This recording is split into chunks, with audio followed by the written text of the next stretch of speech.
Olá, amigos, boa noite. Estamos aqui em comemoração a mais um ano de vida desta casa, a Casa Maria de Nazaré, que presta uma assistência muito grande aos necessitados. Então, ficamos felizes de participar deste evento, deste momento, da vida da casa e de todos que aqui trabalham. Nós queremos, amigos, refletir nesta noite, e nada mais justo que refletirmos um pouquinho sobre as palavras de Jesus. Há uma frase de Jesus que às vezes pode parecer algo pueril diante dos nossos olhos ou não entendermos bem, no entanto, ela é extremamente importante. Esta frase está no Evangelho de Lucas e no Evangelho de Mateus. Esses dois evangelistas, eles falam da vida de Jesus, dos trabalhos, dos ensinos da Galileia, para aquele povo mais simples que o seguia, para aqueles que estavam desejosos de um conhecimento diferente e de abraçar uma causa do bem que Jesus oferecia a todos. Então, nós vamos ver no Evangelho de Lucas, no capítulo 11, versículo 9, Jesus orientando.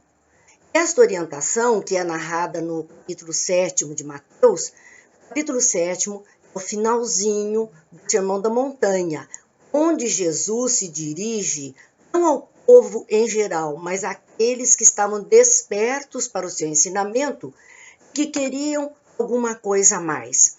Assim, ele fala especificamente àqueles que estavam mais interessados em processo de mudança, em processo de ação no bem. E ele diz: pedi e dar-se-vos-á, buscai e achareis, batei e abrir-se-vos-á. Parece que Jesus diz que é tudo muito fácil, olha, bate, pede, vai, acha, tá tudo certo e você vai receber. Ele, segundo Mateus, ele continua justificando isso, dizendo logo em seguida: pois o que pede recebe, o que busca encontra, e a quem bate, abrir-se-lhe-á. Vejamos bem, está dizendo, o que pede, recebe. Então, começamos a ter cuidado. O que busca, acha. Então, vamos ter cuidado. E quem bate, é abrir onde estamos batendo. Jesus ainda fortalece mais esta fala ao dizer que se os homens, sendo maus, como são, se ocupam em dar coisas boas aos filhos, não é lógico que com mais forte razão nosso Pai que está nos céus não atendesse a necessidade, então, dos seus próprios filhos, dando a eles quem eles lhe pedirem. Sim, parece que continua fácil a história, mas é importante e é profundo que Kardec, em O Evangelho segundo o Espiritismo, se utiliza de um capítulo todo, capítulo 25, que tem como título Pedi e obtereis. E vejam que para usar um capítulo inteiro deste ensino de Jesus, porque ele merecia a reflexão mais profunda de todos nós. Assim, nós também fomos ao Evangelho segundo o Espiritismo para ver a opinião do mundo espiritual e do próprio codificador a respeito desse tema. E lá, no item de número 5, nós vemos assim: ajuda-te, o céu te ajudará. Mais um reforço. Mas dizendo que nós temos que fazer alguma coisa de nossa parte para que a lei do retorno funcione. A lei do retorno, ela vai funcionar sempre. Mas com que qualidade ela vai funcionar? A ação e a reação. A toda ação empregada vai existir uma reação de igual ou maior intensidade. Lei na natureza. Então, nós temos que verificar o que é que nós estamos, qual é o movimento que estamos fazendo. E Kardec, então, ali explica que na infância da humanidade, o homem só aplica a sua inteligência à cata de alimento, dos bens de preservar a vida, das intempéries que eram constantes e de se defender dos inimigos. Mas que Deus concede ao homem uma inteligência maior do que a dos animais. Algo mais do que os animais, porque os animais também buscam alimento, preservar a vida, fugir das intempéries e enfrentar inimigos ou se defender dos inimigos. É natural. Então, o que há mais que Deus ofereceu à inteligência humana para que o homem tivesse um comportamento um tantinho diferente dos animais? ele deu ao homem desejo incessante do melhor. Interessante, porque ainda vemos na humanidade terrena muitas pessoas se comportando como animais. Apenas busca alimento, se preserva das intempéries, cuida da sua procriação e simplesmente, e olha, o cuida da procriação não é cuidar no sentido de zelo, mas é de fazer outros espécimes, outros seres da mesma espécie. Então isso é instintivo, é natural dos animais e muitos homens ainda vivem assim e enfrentando ou defendendo-se de inimigos. Não atingir o nível de humanidade, porque no nível de humanidade o espírito é dotado dessa busca, o desejo incessante de fazer o melhor, de buscar o melhor. Por exemplo, vamos ver um quadro onde, comparando animais e homens, um pássaro qualquer, faz um ninho, um determinado formato, usando determinados elementos para compor aquele ninho onde vai abrigar os seus. Todos os animais daquela mesma espécie, todas as aves daquela mesma espécie, vão fazer igualzinho e de todo sempre estão fazendo. Não mudam nada. Qualquer ornitólogo pode olhar numa mata, qualquer biólogo, e vai identificar pelo tipo de ninho que pássaro é dono daquele ninho. Porque é isso, ele vai fazer sempre igual. O homem não. O homem, o seu ninho, seu lar, sua casa, ele começou na caverna. Ele foi para tendas nômades, ele foi para palhoças, ele foi para casas de barro, ele foi para casas maiores, tijolo e outros, etc., né, madeira, etc., e passou as grandes edificações que hoje nos encantam, nos assombram até o nível de inteligência. Basta olhar para Dubai, essa região do mundo com construções fantásticas, absurdamente fantásticas. A gente fica maravilhada como pode a inteligência humana chegar a esse ponto. Mas vejam, nós estamos falando de coisas materiais. Deus deu o desejo incessante de buscar o melhor. À medida que o homem vai se adiantando em conhecimento, e é por isso que Kardec comenta, a ciência que lhe proporciona o que falta, dizendo que não é só também no campo material, não, da habitação, mas em todos os setores. À medida que temos conhecimento, nossa inteligência se desenvolve e nós então vamos buscando outros caminhos, aquilo de que sentimos falta. O tema é importante e nós vamos ver que Emmanuel também se ocupa dele na obra Escrinhos de Luz, com a página que tem esse título, Pedi e Obtereis. Nesta página, Emmanuel fala do que é que nós estamos pedindo, o que é que nós buscamos como o melhor para nós. Diz ele assim que muitos pedem, e pedem mesmo, a riqueza material. As pessoas compram bilhete, vão fazer a oração, colocam o bilhete no pé de um santo para ver se dá certo aquela loteria, ele fica rico.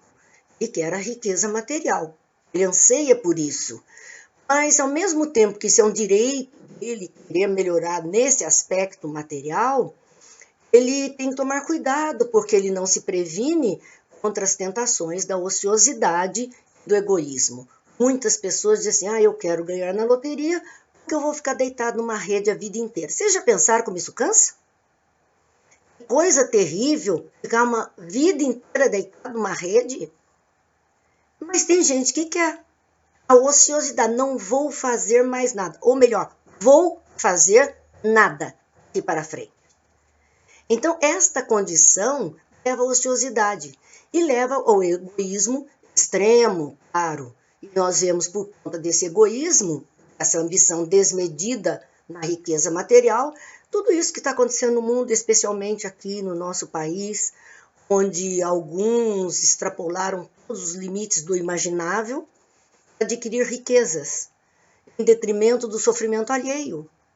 E simplesmente num egoísmo exacerbado, num desejo da ociosidade mesmo. Será que isso vai passar em branco nessa lei de ação e reação? essa lei de causa e consequência, a lei reencarnatória? Não. Emmanuel diz: a fortuna se mistura com amargas provações. Virão amargas provações. Nesta ou numa próxima oportunidade de vida, elas estarão presentes. Serão provas duras a serem passadas. Outros, de beleza física. Nós vemos uma loucura tão grande no aspecto da beleza física que muitas pessoas comprometem a própria saúde em busca dessa beleza física, a fonte da juventude, enfim, aquilo que entendem ser o mais importante. A beleza física, sim, é um direito, é um zelo, você tem o desejo e pode cuidar, é justo que assim seja, que se apresente de uma forma melhor, mas ela precisa tomar cuidado de trabalhar contra a vaidade, porque normalmente a vaidade brota. E em alguns brota forte demais, onde perdem toda a noção da realidade. Por conta disso, nós vemos que a graça do equilíbrio orgânico em associação com dolorosas inquietudes vão surgir. O corpo responde, o corpo reage a tantas agressões, a vida como um todo, as próximas experiências reencarnatórias, tudo isso poderá ser uma consequência do mau uso e do excesso, porque tudo isso está pautado no excesso. Excesso de autoridade. A autoridade existe sim e é preciso que exista. Tem que ter alguém com autoridade suficiente para bem conduzir as coisas. Mas existem pessoas que querem chegar à autoridade apenas no sentido de mandar, desmandar e fazer como quer. Uma autoridade despótica, uma autoridade difícil, não a autoridade que lhe é concedida pelas condições que ele mereça ter. A habilidade, a capacidade, não. Querem poder. Eu costumo dizer, querem o cargo, mas não se ocupam dos encargos. Somente o cargo para poder mandar. Então, a autoridade, ela é uma prova. A riqueza material é uma prova, beleza física é uma prova, autoridade é uma prova. E essa autoridade não imuniza, se a pessoa não se imunizar contra o vírus da tirania e da violência, e ela vai que guardará o poder humano entre as nuvens de maldição e sofrimento. Eu nunca vi, nos tempos atuais, talvez a gente não tivesse tanto acesso, mas se você vai para as redes sociais, as imprecações contra determinadas figuras que estão no poder, nossa pátria, e essas figuras com seus mandos e desmandos, como se fossem o supremo do supremo poder, essas pessoas recebem tantas vibrações negativas, tantas maldições, geram tantos sofrimentos, que isso vai pesar sobre eles terrivelmente. Então, são escolhas que estamos fazendo. A inteligência, muitos pedem a Deus inteligência para isso ou aquilo, para conseguir algo melhor. Se ele não se imunizar contra ou não se esforçar por destruir em si mesmo os germes do orgulho, isso vai exacerbar. A alma invigilante vai cair nos espenhadeiros do remorso tardio. Usou mal a inteligência. Não aplicou como devia. Não fez a tarefa como deveria fazer. Então, gente, esses talentos da intelectualidade revestidos de grandes ilusões que arrojam a alma invigilante aos despenhadeiros do remorso tardio, chegam. Não depende de nossa solicitação a resposta, do bem ou do mal. O que é que estamos querendo? O que é que estamos buscando? O que é que estamos solicitando para Deus ou para este universo que vem a nós? Sim, temos o direito de solicitar, mas temos que ter o cuidado de trabalhar em nós mesmos aqueles elementos que, se atendida a nossa solicitação, poderiam nos trazer muitas dificuldades. Outros querem, então, a fé. Mas muitos pedem uma fé onde possam tirar proveito dela. E poucos se precaveiem contra esse egoísmo, esse desejo de ter alguém lá em cima que olhe por nós e que esteja à nossa disposição 24 horas por dia, atendendo às nossas necessidades, realizando maravilhas em nossa vida, de preferência que a gente não precise de esforço nenhum. Fé é sinônimo de fidelidade. Quando estamos pedindo fé, nós estamos pedindo fidelidade a Deus, que é a lei do amor, a Jesus, que é a lei da caridade, a expressão do amor. Então, nós lembramos aqui uma pequena história. Um jovem que participava de uma escola dominical da igreja evangélica. Todos os domingos ele ia até lá fazer seus estudos bíblicos e cada um dava um testemunho de fé maravilhoso, contava de determinadas epifanias que tinham, determinadas intuições que tinham, revelações que tinham, e ele não sentia nada, absolutamente nada. Ele dizia assim, meu Deus, eu não tenho fé. Meu Deus, fale comigo, fala com todo mundo. Por que não fala comigo? Porque a expressão era, Deus falou comigo, Deus falou comigo. Ele disse, mas nunca falou comigo. Ele saiu aquele dia da igreja, já era noitinha, muito aborrecido, muito entristecido e pedindo a Deus, fala comigo, Deus, fala comigo, que a minha fé se estruture, fala comigo porque eu estou quase desistindo. Nisso ele estava dirigindo o seu carro por uma rua, quando ele ouviu dentro do carro mesmo, como alguém falando com ele, dizendo, pare e compre 1 litro de leite. E ele olhou para um lado, olhou para o outro, os vidros estavam fechados, ele não estava parado, não tinha ninguém no carro com ele. Isso é coisa da minha cabeça, coisa da minha cabeça. Daqui a pouco mais ele ouviu outra vez a voz, pare e compre 1 litro de leite. E ele disse assim, espera, pedi para Deus falar comigo, será que Deus me mandaria comprar 1 litro de leite? Se eu pedir, melhor eu fazer.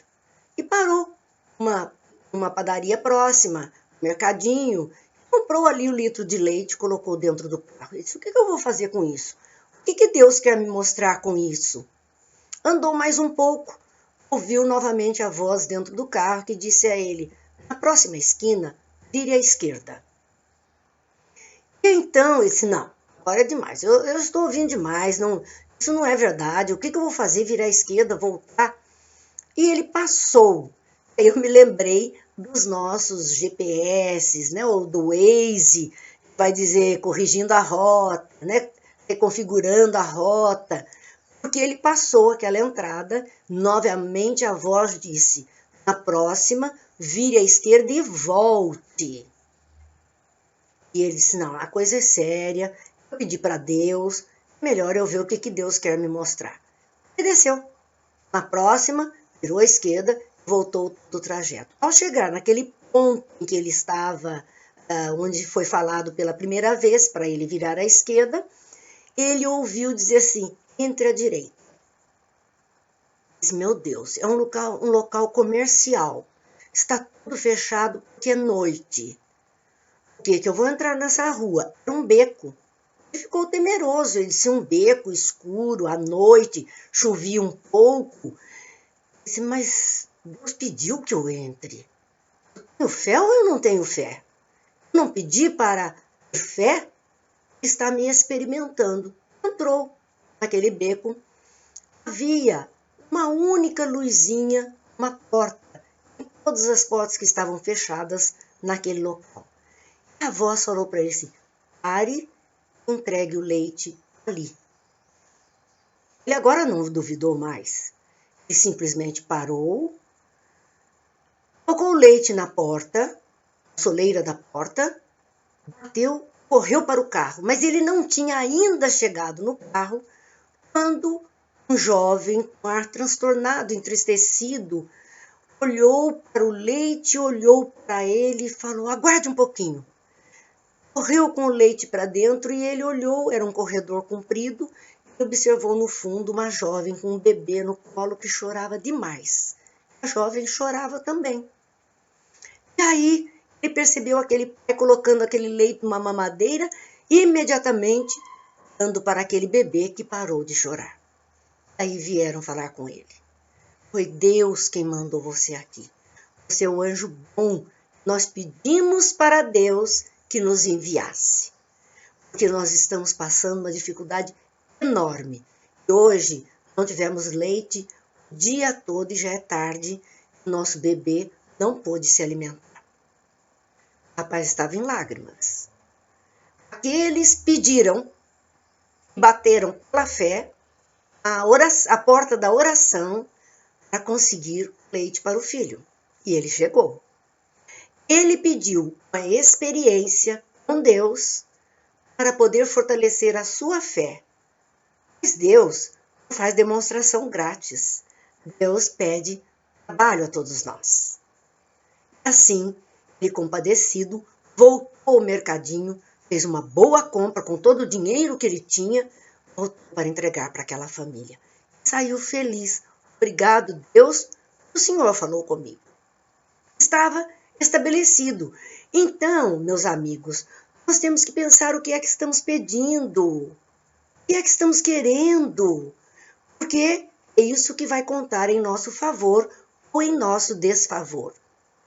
Na obra Pão Nosso, de Emmanuel, a lição de número 109, ela tem um título interessante, 3 imperativos. Se nós olharmos a frase que Jesus falou, pedi, buscai, batei, são 3 verbos do imperativo. Ele está nos convidando a essa ação, a pedir, a bater e a procurar e a bater. E é isso que Emmanuel vai analisar nessa página, dizendo simplesmente que os 3 imperativos da recomendação de Jesus não foram enunciados sem um sentido especial. Jesus não falaria qualquer coisa somente por falar, há que ter um sentido especial. E tem especial significação, especialmente para os aprendizes do Evangelho em todos os tempos. Lembram-se que ele falou para os aprendizes que estavam com ele na Galileia, aos pés do monte, naquele momento do sermão. Foi para eles que Jesus falou. Mas somos aprendizes ou não? Estamos nessa casa, estamos dentro da doutrina espírita, buscando conhecimento, para quê? Para fazer o que de nossas vidas? E se somos aprendizes, nos colocamos à disposição do Cristo, precisamos verdadeiramente entender os seus ensinos. E são 3 imperativos que ele passa aos seus seguidores. Na experiência terrestre, nós vivemos enfrentamentos, lutas e débitos. Para quê? Para que tanta conturbação no nosso dia a dia? Para que nós possamos aprender. Já sabemos disso, faz parte da evolução, o aprendizado. É necessário mesmo o aprendizado. Então, nós temos que aprender, com essas palavras de Jesus, a pedir. Porque já vimos que o povo pede de tudo. Então, qual é o conselho da doutrina espírita, através da fala de Emmanuel, da psicografia de Chico Xavier, para o que devemos, com bom senso, pedir? Pedir caminhos de libertação. Poxa, caminhos de libertação, mas de quê? Antiga cadeia das convenções sufocantes, dos preconceitos estéreis, das dedicações vazias e hábitos cristalizados. Nós estamos presos dentro de tudo isso. Nós vivemos do que chamamos uma zona de conforto, que foi construída como uma muralha, que contém tudo isso dentro. Nós precisamos nos libertar dessas convenções sufocantes que muitas vezes as próprias religiões colocaram para nós. Dos preconceitos estéreis das raças, do poder, das classes sociais, como vemos no mundo, sim, e fomos educados dessa forma. As dedicações vazias, porque o que você vai fazer? O que você está fazendo? Eu não estou fazendo nada. Não, pelo contrário, você está fazendo nada. Você está com a dedicação vazia. E dos hábitos cristalizados. E fica muito mais fácil viver com hábitos cristalizados do que incorporar hábitos novos à nossa vida. Assim que decidimos por buscar caminhos, pedir caminhos de libertação, agora nós vamos ter que buscar. E vamos buscar o quê para conseguir esses caminhos de libertação? Esforço seletivo. É hora da escolha. Para localizar a ação digna e santificadora daquelas que não servem mais, daquelas que não condizem com a lei do amor, daquelas que não condizem com o comportamento de um cristão. Então, nós precisamos sim buscar, escolher, um esforço seletivo, vamos escolhendo o que será o melhor para nós. Por isso Paulo disse, tudo lhe é lícito, mas nem tudo lhe convém. O mundo oferece tudo, nem todas as coisas convém. O mundo dá todas as possibilidades, nem todas as coisas convém. Nós estamos vivendo momentos difíceis, momentos de isolamento, de uma pandemia, com regras que estão aí. É lícito quebrar essas regras? É lícito. Convém? Vamos pensar.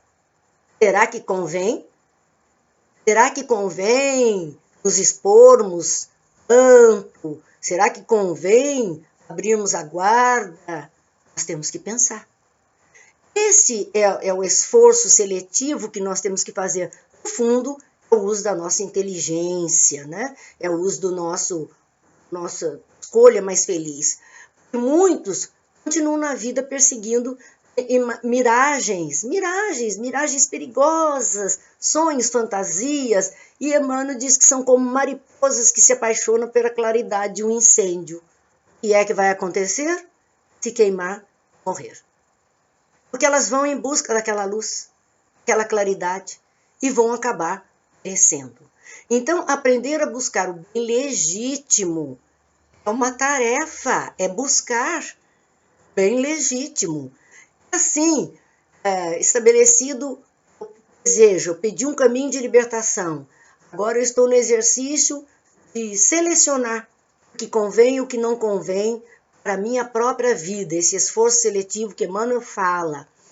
E feito isso, agora encontrei o que eu quero, então é hora de bater a porta da edificação, a porta da construção de um novo modo de viver. Uma nova maneira de ver a vida, uma maneira mais madura, mais consciente, mais espiritualizada. É hora de bater a porta da edificação. Como é que eu vou bater? Eu vou usar o martelo do esforço metódico. Metódico. Constante é o esforço, mais o buril da boa vontade. Eu vou usar o buril da boa vontade. Não vai ser fácil, vai ser atrito. Vai ser esforço. Por conta disso, é que eu posso transformar os recursos da vida carnal em obras luminosas no nosso caminhar, com vistas à felicidade espiritual e ao amor eterno. Quero melhorar? O conselho está dado.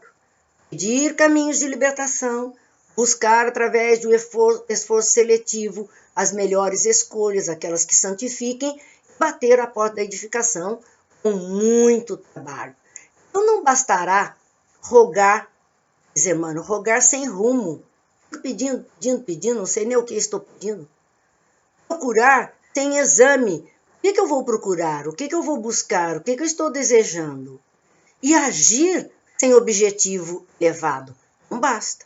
Tudo isso posso fazer? Posso. Posso rogar sem rumo, posso procurar sem exame, posso agir sem objetivo elevado. Posso. Uma escolha minha, mas não me convém. Não é o ideal para a minha demonstração de crescimento, de sabedoria. Então, diz Emmanuel, peçamos ao Senhor a nossa libertação da animalidade primitivista. Lembram? Apenas comer, beber, dormir, descansar, apenas cuidar de nos afastar dos inimigos, de procriar a espécie. Isso é animalidade primitivista. Eu tenho que pedir a Deus me libertar disso. Porque isso aí está clichetado em nós. Evolução. Animalidade para a humanidade, estamos trazendo esse clichê.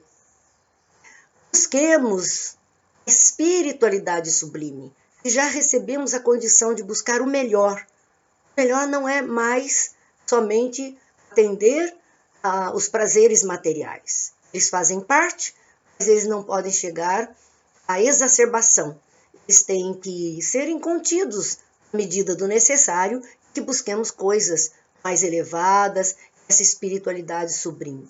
E trabalhemos nossa localização dentro dela, a fim de converter-nos em fiéis instrumentos da divina vontade.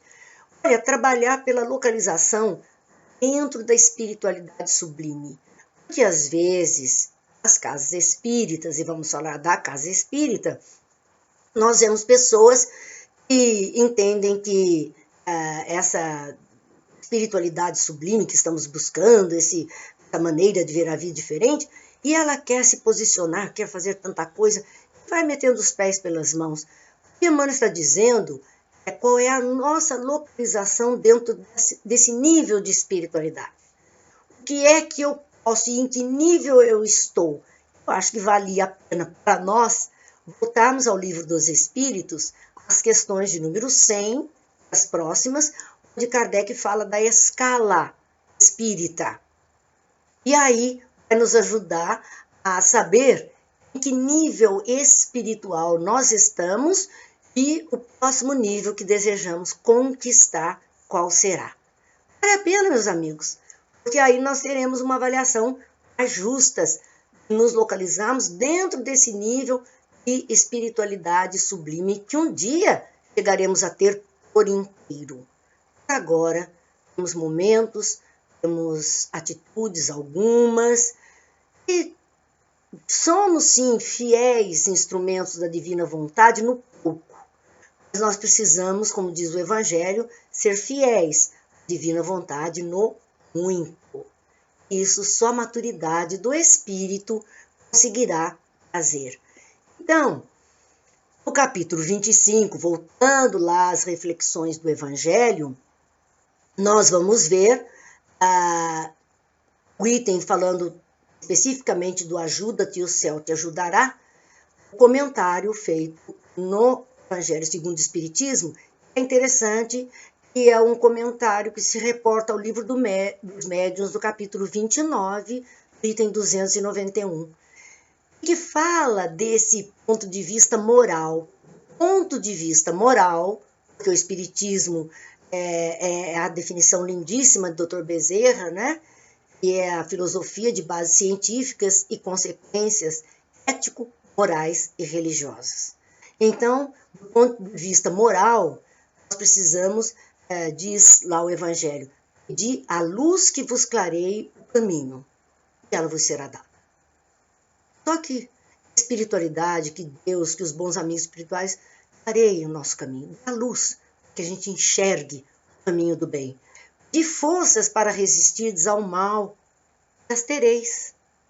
Porque o mal nós conhecemos de sobra. Às vezes não temos força para resistir. Pedir assistência dos bons espíritos, e eles virão acompanhar-vos e vos guiarão. Mas lembremos bem que eles nos trarão bons conselhos e não serão recusados jamais em atender nosso pedido. Resta saber se vamos aceitar. Batei à nossa porta, dizem os espíritos, e ela se vos abrirá. Mas pedi sinceramente com fé, confiança e fervor. Preciso todo esse movimento interior da criatura. Apresentai-vos com humildade e não com arrogância. Nós não podemos dar ordem aos espíritos. Eu quero que isso aconteça, eu quero aquilo. Vamos pedir que seja feito melhor. Que surjam as melhores oportunidades para o nosso crescimento e o nosso bem. Se não nos comportarmos assim, seremos abandonados às próprias forças e as quedas serão para nós um castigo muito grande ao nosso orgulho. Voltemos ao escrínio de luz e as palavras de Emmanuel. Tudo é bom para quem cultiva a bondade. Tudo é puro para quem guarda a pureza de coração. Aquele que guarda a bondade e a pureza de coração tem olhos bons. Se os teus olhos forem bons, corpo será luz. Sempre estaremos a serviço do bem. Então, quem se ilumina jamais luta com as trevas que lhe fogem a presença brilhante. Elas nem fazem morada, nem chegam perto. Se as trevas nos envolvem, porque não acendemos suficientemente a nossa própria luz. Aí a recomendação de Jesus, quando ele diz, vós sois deuses, podeis fazer tudo o que eu faço e muito mais. Vós sois luzes, fazei brilhar a vossa luz.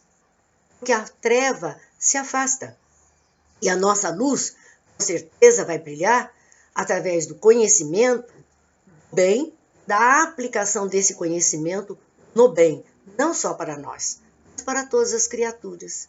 Essa função, tudo isso que nós vemos na casa espírita, de todo aprendizado que fazemos, noites como essa, quando nos encontramos para essas reflexões, é para que possamos aprender a agir no bem para todas as criaturas. Deus não desampara ninguém. Sirvamos, pois, a Deus onde estivermos, procurando com serviço incessante no bem descobrir-lhe a divina vontade, e de modo a cumpri-la hoje, aqui e agora, em favor de nossa própria felicidade. E faz o bem, a si mesmo faz. Meus amigos, pedi, obtereis. Buscai, achareis. Batei, abrir-se-vos-á. Se temos ainda dúvida de pedir, o que buscar, de onde bater, vamos encerrar esta nossa conversa comemorativa com uma oração que vale a nossa reflexão e que é um mapa, está indicando o caminho para esses 3 imperativos de Jesus, que conhecemos, é a oração da paz, que conhecemos com o nome oração de São Francisco, que diz assim, Senhor, fazei-me instrumento de vossa paz. Onde houver ódio, que eu leve o amor. Onde houver ofensa, que eu leve o perdão. Onde houver discórdia, que eu leve a união. Onde houver dúvidas, que eu leve a fé. Onde houver erro, que eu leve a verdade. Onde houver desespero, que eu leve a esperança. Onde houver tristeza, que eu leve a alegria. Onde houver trevas, que eu leve a luz. Ó Mestre, fazei que eu procure mais, consolar que ser consolado, compreender que ser compreendida, amar que ser amada, pois é dando que se recebe, perdoando que se é perdoado, e é morrendo que se vive para a vida eterna. Muita paz, muita luz, muita vontade de vencer nós mesmos, porque através do autoconhecimento vamos processando a nossa autotransformação para chegarmos àquela fala de Jesus sobre o alto amor. Ama a Deus sobre todas as coisas e ao próximo como a ti mesmo. Deus abençoe, feliz aniversário a esta casa, a todos os seus trabalhadores, muita paz, muita alegria, muita luz.